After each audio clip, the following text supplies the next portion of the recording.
Hello everyone, my name is Miss A and for today's video, pag-uusapan natin ang tungkol sa heat. Now, to discuss this topic, let's have first a definition of heat. So when we say heat, is a measure of the total thermal energy na nakastored sa isang substance and ito ay dumidepende hindi lamang sa temperature, pero tandaan pati sa mass or bigat ng isang bagay at yung volume or yung space occupied by that object.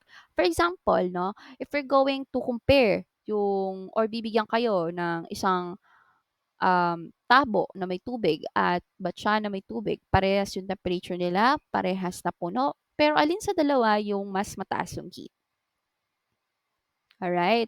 So, since nabanggit natin 'no, sa definition na yung heat daw ay hindi lang dumedepende sa temperature but also sa bigat or sa volume, sa space na ino-occupy ng object.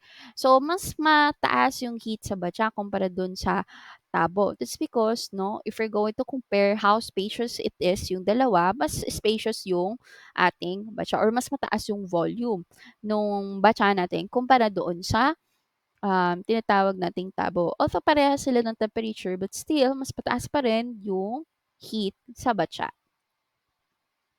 How about the other definition? No? So when we say heat, it's a form of energy that flows from warmer material to a colder one.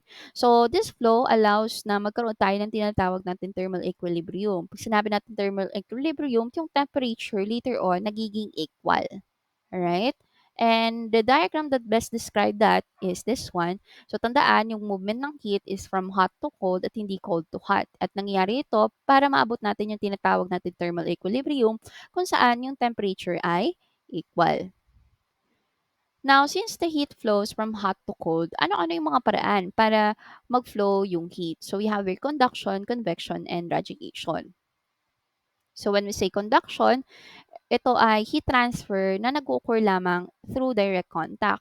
So, pinaka-epektibo ito sa mga materyales that is good conductors of heat katulad ng metal. That's because yung mga molecules nila are closely packed together and that's why kung ganun kapak yung material na yon such as metal, kapag nag-direct contact tayo, mas mahusay na maililipat yung mismong heat.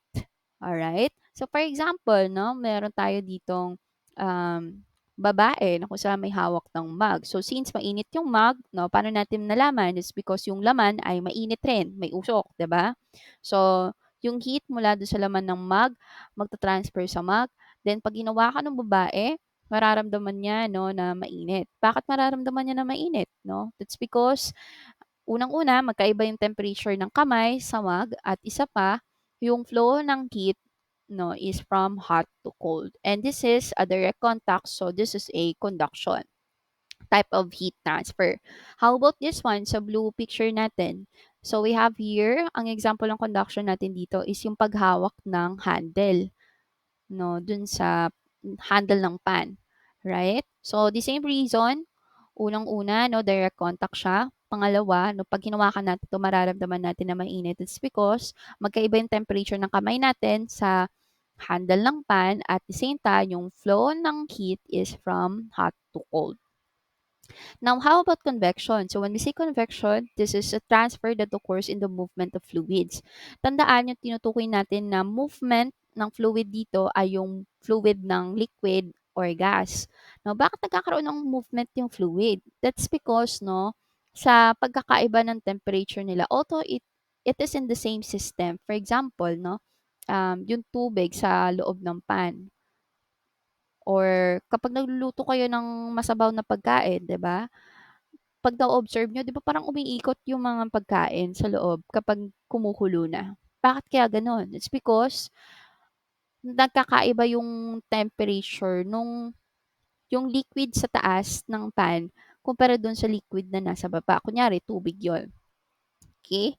So, dahil magkaiba yung temperature nila, yung cooler na liquid or water mas mabigat kumpara doon sa nasa baba na directly naka-expose yung pan sa heat, no, mas mainit. So, ang mangyayari dun sa mga tubig na nasa taas na mas mabigat as mas cooler ay bababa, no, or lulubog. How about doon sa mga liquid or water that is found on the bottom or sa baba ng pan? Dahil exposed sila sa heat, mas mainit sila, mas less dense sila. So, anong mangyayari sa mga bagay na mas magaan? Lulutang, no? And that happens all over again as long as the heat is sustained, right? So, yun yung example natin ng natural convection. Okay? So, dahil sa heat at there is a difference. So, hindi lahat ng portion ng lalagyan ng fluid na to, for example, liquid or gas, ay nalalagyan ng mismong equal amount of heat. Okay? Other side lang. Kaya nagkakaroon ng movement of fluids. Now, aside from that, no, meron tayong tinatawag na forced convection. When we say forced convection, for example, sa electric fan, bakit natin nararamdaman na mas mahangin, no, yung part ng electric fan kumpara sa other side na wala namang electric fan? It's because, no, yung movement ng gas, as example of fluid, yung movement ng gas or ng air ay mas na-force, no, through an external source natin, kunyari yung mismong ventilador. Alright? So next, anong example ng convection natin diyan? Alright, yung sinabi ko na, no, yung tubig sa loob ng pan, no? So there is a movement of hot fluid right there, and that is an example of convection. Now, how about radiation? So when we say radiation class, it's heat transfer occurs through electromagnetic waves. So waves. So ibig sabihin niyan, hindi niya kailangan ng kahit anumang materyales para makapag-transfer ng heat. Hindi katulad nung sa conduction, kailangan naka-direct contact ka sa isang object. Yung sa convection, kailangan may presence ng water and or any kind of fluid just like gas or liquid. Dito sa radiation, hindi niya kailangan. Even in the vacuum, yung walang atom molecule, or even in space, kaya nitong mag-travel or kaya nitong mag-heat transfer. Example nito is the sun, no? But yung sun, nararanasan natin yung init niya kahit na ang layo-layo natin sa kanya at ang pagitan ay yung space or vacuum. That is because, no, yung ating sun's radiation can travel without the need of any medium or through electromagnetic waves. Alright? So, for example natin dito sa picture, ano pa bukod sa sun? So, we have here yung apoy, no, na or nasa gasoline na apoy. Right? And tandaan ninyo, class, the hotter the object it is, mas mataas yung radiation niya. At kapag mataas yung radiation niya, kaya niya mag-travel or mas mararamdaman natin yung heat na nagtatransfer sa atin kahit na sobrang layo ng distances. For example, no, sa pagitan lamang ng sun tsaka earth, no, sobrang layo ng earth sa sun. But still, we can feel the heat coming from the sun. It's because sobrang init na object ng sun. Alright? Next. So, we are done with how the heat flows and what are the means to transfer heat. Now, let us look upon the different shade of heat by transforming it into a mechanical energy. And the study of heat and its transformation into mechanical energy is what we call thermodynamics. Now, let's look upon how functionable the heat itself when it comes to work by starting this question. How heat transfer can be used to do work. So with that, let's have a regards with this first law of thermodynamics, which is also known as law of energy conservation. So when we say energy conservation, it states that the energy cannot be created nor destroyed, only converted lang sa one form of another energy. And this law is central to understanding how the heat transfer can be utilized to do work. So when the heat is transferred, kunyari sa loob or sa labas ng isang sistema, for example, no, water inside the pan, no, nagpasok ka ng heat or kaya naglabas ka ng heat galing sa sistema na yon. So whatever it is, it will result to the change in internal, okay, energy of the system. And mathematically, we can express um, a formula that would describe the first law of thermodynamics in the closed system.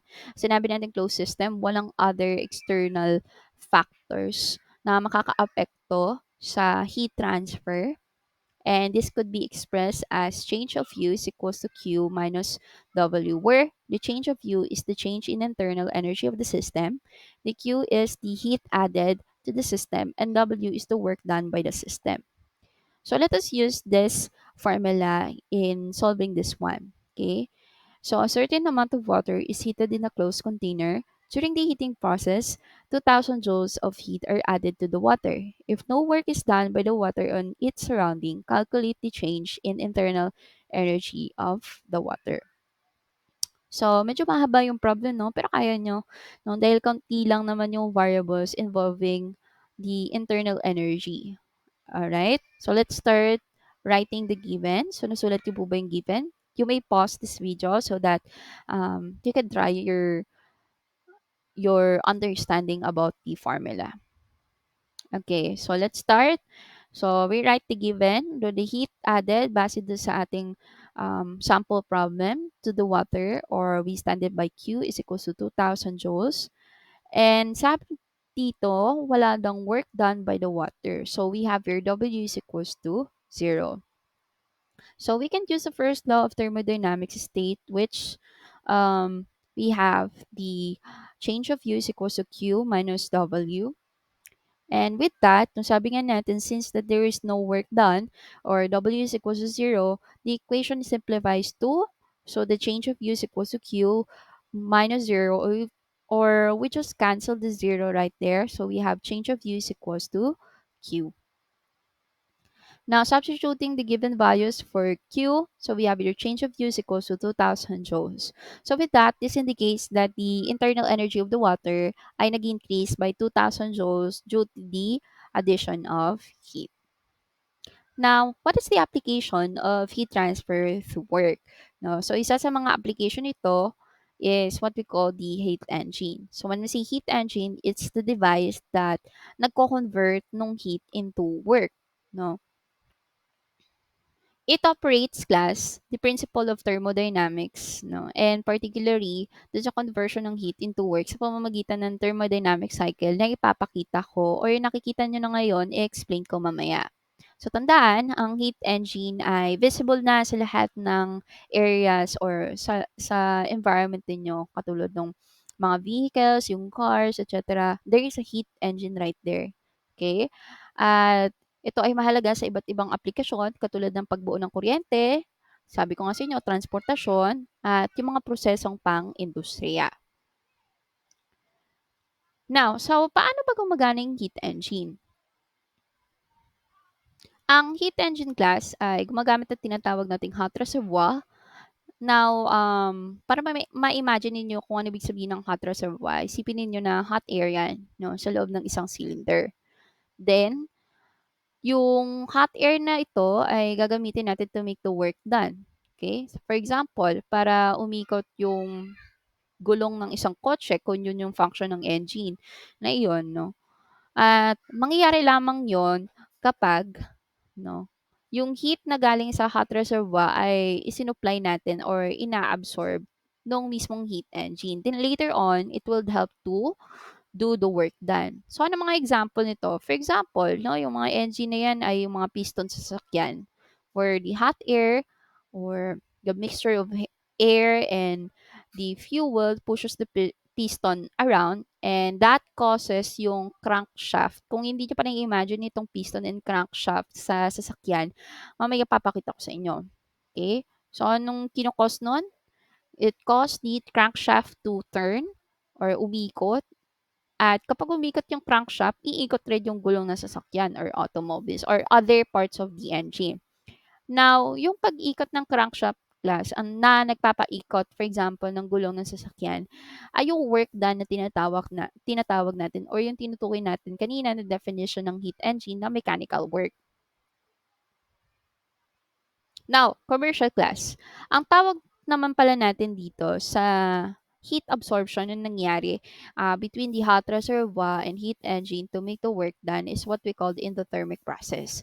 So, when we say endothermic process class, it's the one that absorbs heat from its surrounding.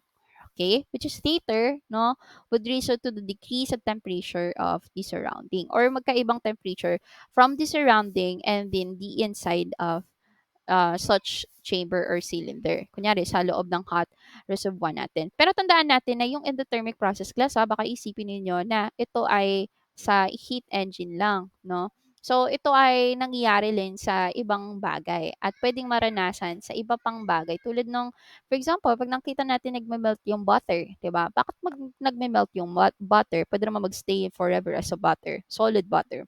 It's because yung butter nag-absorb ng heat or kaya bakit kumukulo yung tubig, 'no? Puwede namang tubig lang siya, 'no, pero bakit kumulo? That's because 'no, yung tubig nag-absorb kasi siya ng heat kaya later on yung water kumulo, alright? Now, balik tayo dun sa process ng heat engine. So, tandaan ninyo class na hindi lahat ng heat na galing sa heat reservoir ay nagagamit. Kaya, ang heat engine ay hindi rin 100% efficient or hindi 100% nagagamit lahat ng heat na transfer natin from heat engine and hindi rin lahat ng yon ay ginagamit natin for work done. Kasi yung ibang heat pa rin class nare-reject at napupunta sa tinatawag nating cold reservoir. So, ano yung cold reservoir? Kumbaga sa sasakyan pa, ito yung tailpipe or yung tambucho class, 'no? Yung hangin na lumalabas sa tambucho ay hindi kasing init, kaya nga cold reservoir, 'no?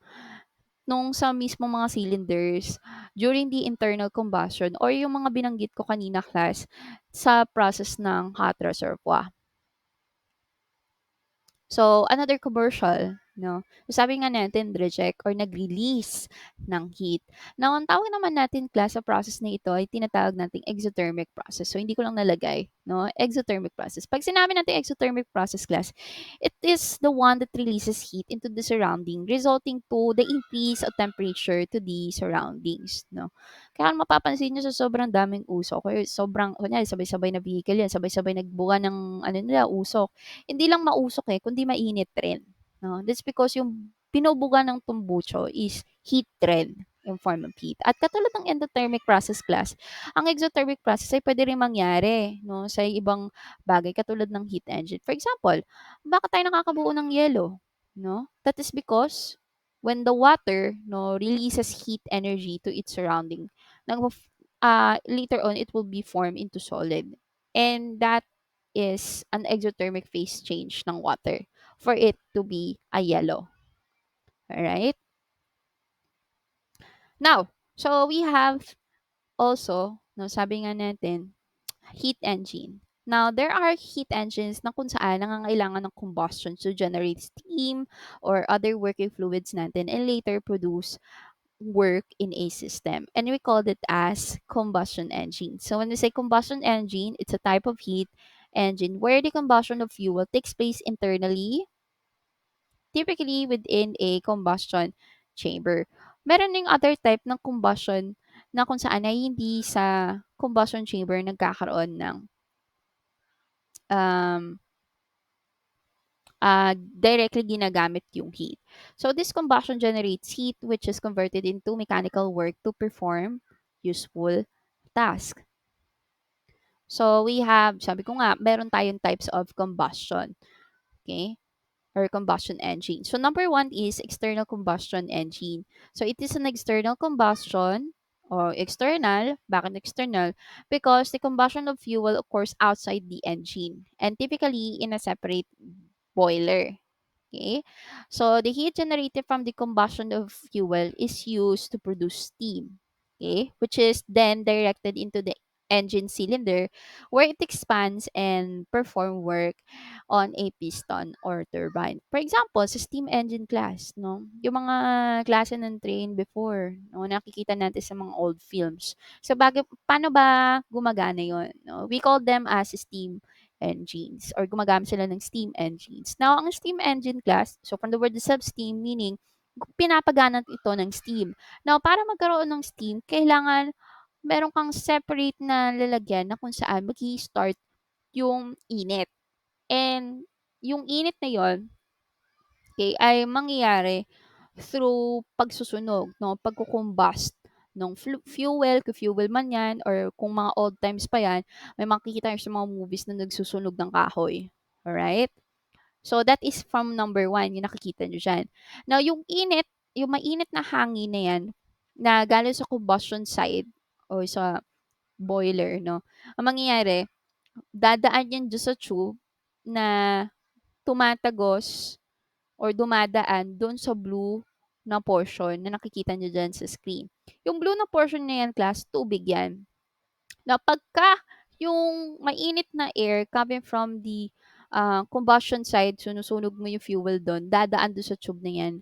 Ang mangyayari, iinit rin yung tubig and then later on, sa sobrang init, magkakaroon ng steam. Okay, which is yung nakikita ninyo bakit, sa taas may steam na lumalabas. Okay, now, yung steam na 'yan class 'no, ang mangyayari ay bababa, and will produce or would cause a pressure to the piston para mapagana yung wheels. Now, makikita nyo rin dyan sa picture na may usok sa baba. No? That is because para hindi nakastuck yung piston, babalik siya ulit. Kailangan may nare-release rin na steam. Alright? Kaya makikita nyo yung movement ng train, um, umiikot-ikot yung wheel niya. That's because merong portion na inuusog yung piston because of the pressure from the steam. And then, meron din portion na nagre-release rin yung, nare-release rin yung steam that makes it go back from its original position. Okay? So, the steam engine, sabi ko nga, converts the energy stored in the steam into mechanical work through expansion of steam inside the engine and rather than through the combustion of fuel within the engine itself. Now, how about internal combustion engine? So, when we say internal combustion, it is a combustion of fuel that takes place inside the engine itself. So, kumbaga, sa isang internal combustion engine, ang gasolina ay sinusunog sa loob mismo ng combustion chamber. Alright? And, ang nagre-resulta ito ng mga combustion gas na lumalawak or nag expand to perform work directly sa mga gumagalaw na bahagi ng engine. For example, class, yung sa mga cars ninyo, sabi ko nga sa inyo, ang heat engine, hindi lang yan from the old industrial revolution. Okay? Pero, until now, we're been using it using our vehicle. So, ang tawag natin dun sa mga engine na present sa mga vehicles niyo is gasoline diesel engine. Now, ang tawag natin doon sa mga napapagana sa loob ng mga cars ninyo, that's why it's moving, no, is what we call the four-stroke cycle or known as Otto cycle, which is commonly used in internal combustion engine. Ngayon, bakit tinawag ng four-stroke? No, that's because no, merong apat na up and down motion nangyayari to complete the cycle. So, yung first cycle dyan class is the intake. Now, sa intake class, yung piston ay nagta-travel muna pababa. Bakit tina-travel pababa? Ano yung piston dyan? Yung piston dyan class, yun yung nakabilog dyan. Alright? Then, bakit bumababa? Para magbukas yung intake valve natin, nakikita niyo yung intake valve, at pag bukas ng intake valve natin, papasok mismo yung air from the atmosphere at yung controlled amount of gas mula doon sa electronic fuel injector natin. At papasok siya sa cylinder. Yung cylinder dyan, yan yung naka-arrow. Ang tawag rin dyan class is stroke. Alright? Next, the second step is compression. Bakit compression? Kasi no, kino-compress natin yung air and fuel, no, para maging isa sila. Okay? So, bakit? Para maging highly combustible yung mixture niya. Okay? Para masunog lahat, no, pagka nagkaroon na ng sunugan nangyayari or combustion.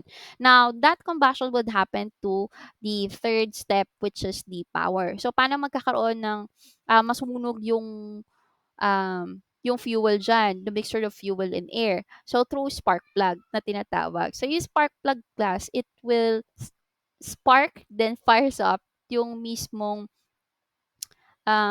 air and gas mixture natin or air and fuel mixture natin dyan. And dahil nga, pagka 'di ba nagsunog no ng mga gas or fuel, nag-expand, no? Ang nangyayari, class, yung piston nagmo-move downwards. Alright? If as that happens. Now, pag downward niya, natapos na yung nangyari doon, na nasunog na yung lahat ng air and gasoline or mixture. So, ano mangyayari? Tataas ulit si piston. Bakit? Bakit tataas si piston? Para malinis naman yung taas. Ano ba naiiwan? Yung mga usok, yung something that is burned in the air and fuel mixture na ginawa natin. Okay? So, tataas yan until such time that the piston reaches the top of this stroke.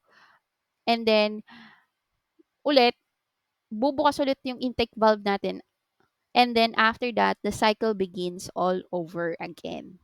Alright? That's the magic, no, ng ating gasoline diesel engine.